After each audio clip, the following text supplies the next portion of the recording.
on Psalm chapter 92, verses 12 to 15. The righteous will flourish like a palm tree. They will grow like a cedar of Lebanon. Planted in the house of the Lord, they will flourish in the courts of our God. They will still bear fruit in old age. They will stay fresh and green, proclaiming, "The Lord is upright. He is my rock, and there is no wickedness in him." Good morning, everyone. Morning. God is good all the time. God is good. It's up. God is good all the time. God is good. Amen. Today, our the adult department dedication service, and this time I want to bless in all our adult groups and also encourage to our other adult groups. Today I want to speak especially to our adult department, the elders, the pillars, the spiritual parents in our DYM's church. But in the Bible, being an elder is not mainly about age. Yeah. But it is about responsibility.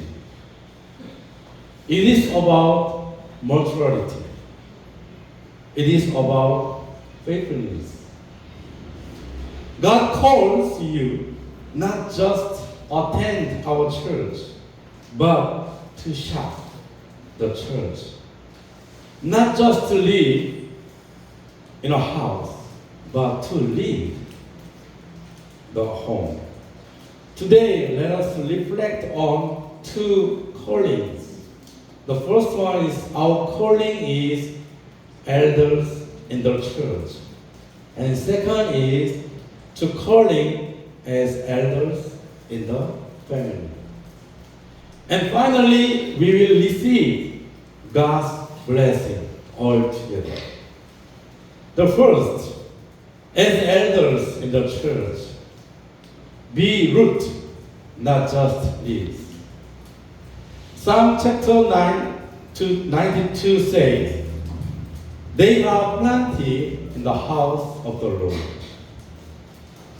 Leaves are easily shaken by wind, but root hold the tree firm. And our adult groups, our church need you to the root, not leaves. Root do not always slow. Root do not seek attention. But without root, the trees cannot stand in the ground. As elders in the church, we are called to be example of faith, not perfect people. Yes. And we are called to be faithfulness, not fashionable. We are called to be present, not passive. You may not sing on the stage, yes. You may not preach on the altar, but your faithfulness speak loudly in our church. Amen. And second, as the elders of the church, to bridge between generations. Our adults are standing between generations. We remember the past, yes, but you live in the present. And also you influence the future in our young adult, in our youth, and in our young kids. The church needs you to be bridges, not walls. And sometimes we say, hey, young people are different. And things are not like before. That may be true. But our God has placed you here to guide our next generation, not to complain. Be patient teachers. Be gentle encouragers. Be listening ears. As Paul said in Titus chapter 2 that older believers should teach to young generations, not only with the words, but with your life, with your faithfulness. Our church, we need your wisdom. Our church, we need your prayer to powerful. Our church, we need your presence matters.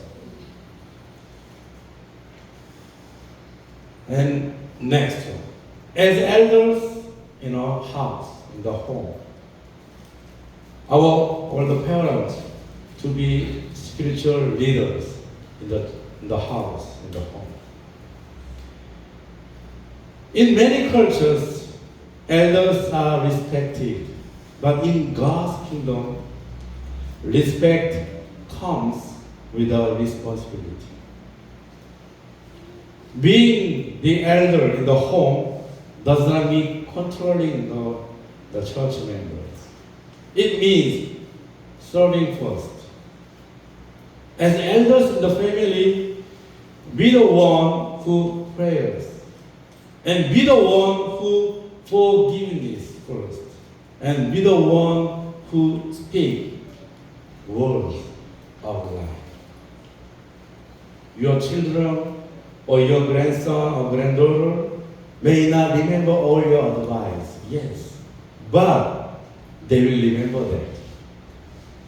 How you treat people, how you handle the conflict, how you trust God in hardship time. A godly elder leaves a spiritual inheritance, but just a material one.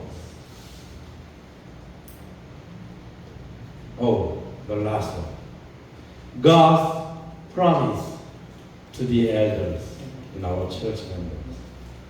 God gives a promise to those who remain faithfulness. They will declare, the Lord is of light. He is my rock. Dear our all adult members, God sees your ears. God knows your sacrifices. God remembers your prayers. You are not overlooked. You are not finished. You are deeply valued in the kingdom of God. Amen. Amen. I want to bless all our adult groups members. May the Lord strengthen your faith. May your root grow deep in Christ. May your homes be filled with your peace.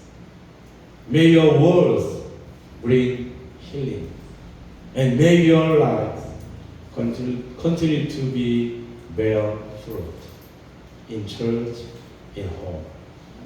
And may the next generation, in our young generation here, they'll rise up because you stood firm in church, in home. Amen? Amen. Let us pray. Heavenly Father, thank you for all our other department members. Thank you for their faith, their endurance, and their love for the church and their families. Lord, strengthen them when they are tired. Encourage them when they feel unseen. Heal them where there is pain in their homes or heart. And help them to be wise elders in the church and faithful leaders in their families and living testimonies of your grace. Bless their coming and going, and bless their homes with a peace, and bless their children and grandchildren. and let their lives continue to bear fruit for your glory. In Jesus' name we pray. Amen. Good morning po sa ating lahat. The title of my testimony is Why I Love Sunday School.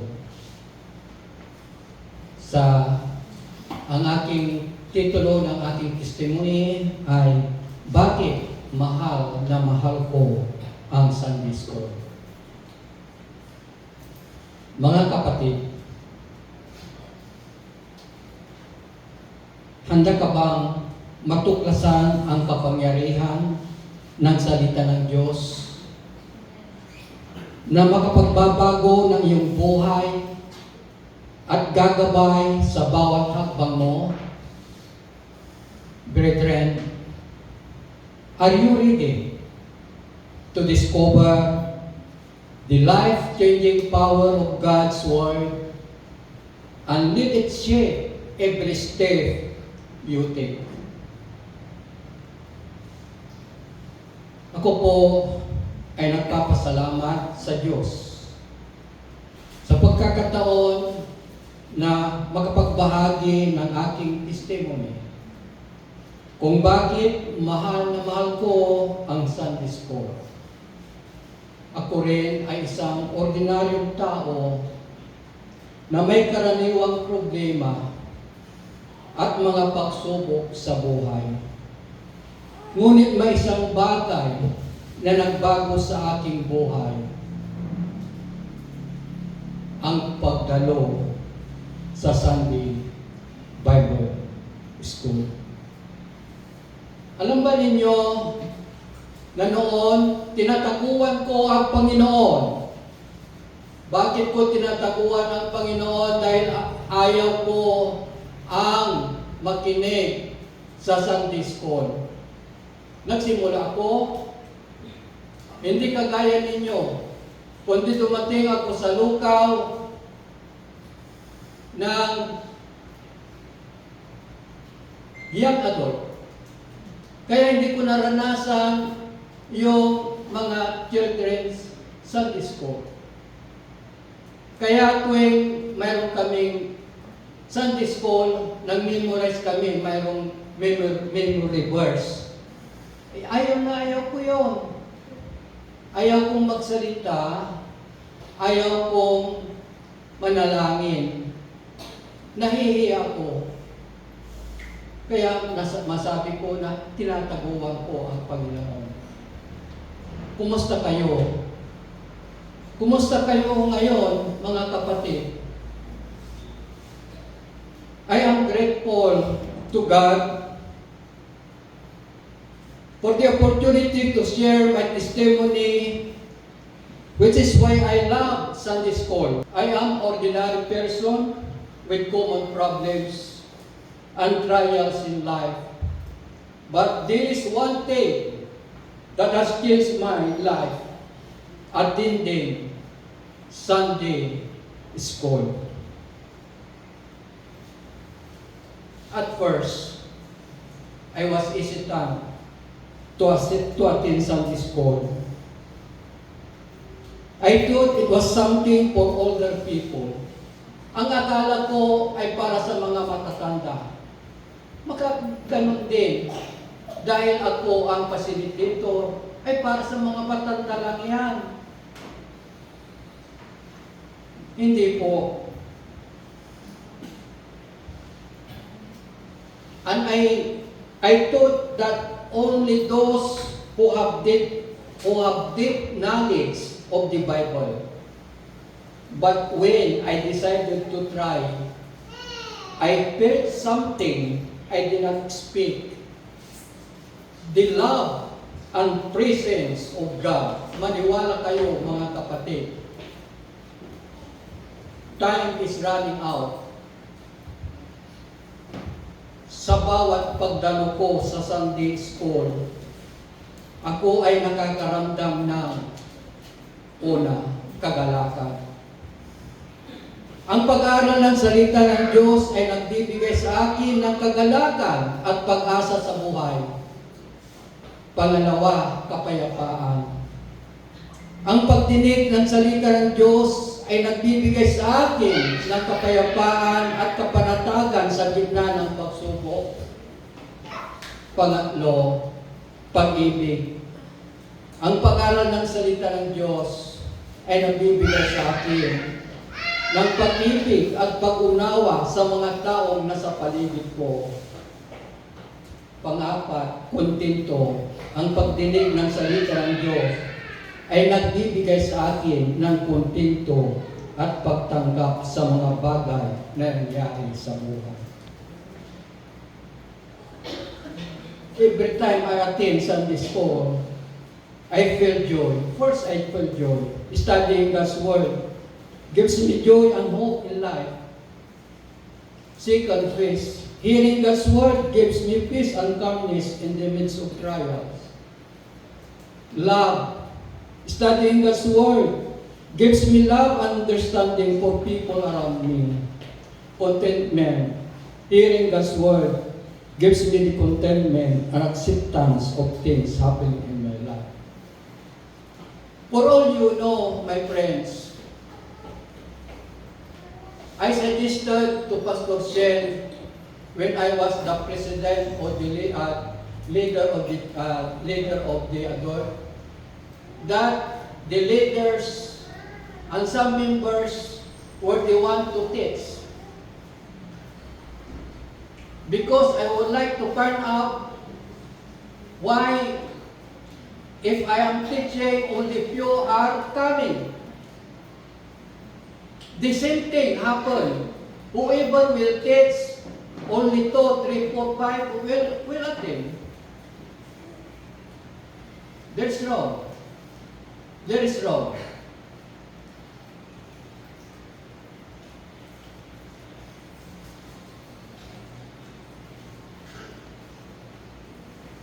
Did you know that attending Sunday school is very important?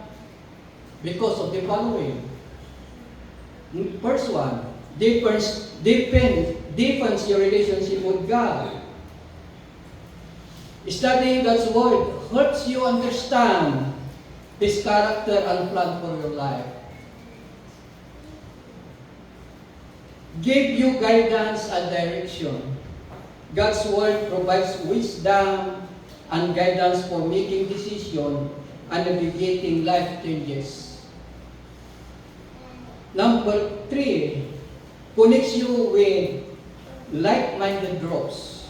Attending Sunday school allows you to meet and connect with people who share your faith and values. 4, transform your life. Applying God's Word to your life can bring about positive changes and transformation. Speaking of transformation, my friends, ladies and gentlemen, alam ba ninyo na napakahalaga ang pagdalo sa Sunday School dahil ito ay pinalalim ang inyong relasyon sa Diyos. Nagbibigay ng gabay at direksyon. Nag-uugnay sa iyo sa mga tao may kaparehong pananampalataya. Nagbabago ng buhay. Dito po sa Pilipinas, maraming mga Metodistang mga Pilipino na nakaranas ng pagbabago at tunay na transformasyon sa kanilang buhay sa pamamagitan ng pagdalo sa Sunday School. Naririto po ang ilang mga halimbawa. Siguro kilala niyo mga iba. Bishop Ciriaco Francisco. He has spoken about the impact of Sunday School on his early faith development. Reverend Dr. Daniel Abarquez, his early Christian upbringing, including Sunday School, played a role in shaping his faith and ministry. Mrs. Evelyn Gatchalian, a leader in the United Methodist Church, and she has shared how Sunday School impacted her spiritual growth and service to the church. Sunday School in the United Methodist Church in the Philippines plays a significant role in Christian education, discipleship, and nurturing faith from an early age. Moreover, punta tayo sa South Korea. In South Korea Methodist Church,